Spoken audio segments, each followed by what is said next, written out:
Archaeology shows us is that this simply isn't the case. What we're looking at is a missing history that extends well back in time before the beginning of European documentary records.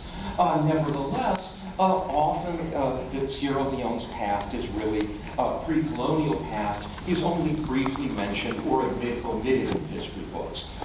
It mainly is accessible through the archaeological record, and that is, if we're looking to the deep past of Sierra Leone, we can turn to archaeology. Unfortunately, there hasn't been a whole lot of archaeological work done either. These are the major excavations in Sierra Leone. I like to point out or tell people that I've done some of the largest excavations in Sierra Leone, but in fact my excavations only measured 2 meters by 3 meters, which even if you're not an archaeologist, you can appreciate that isn't a whole lot of digging.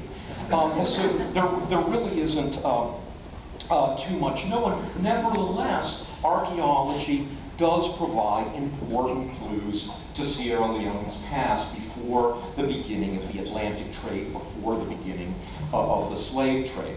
For example, one of the best sequences on Sierra Leone's early archaeology is provided by Yengama Cave, and this probably presents something like 10,000 years of occupation. And most importantly, it has these polished stone cells, which you see illustrated here on the left.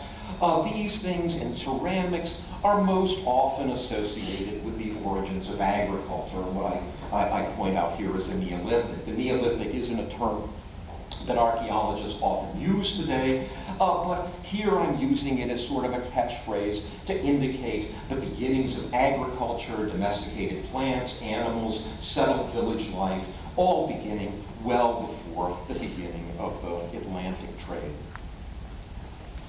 One of the most noticeable aspects of the archaeological record that you see are fortified towns. My own work is focused on some of these fortified settlements located in northern Sierra Leone, but these fortified towns really are found throughout the country.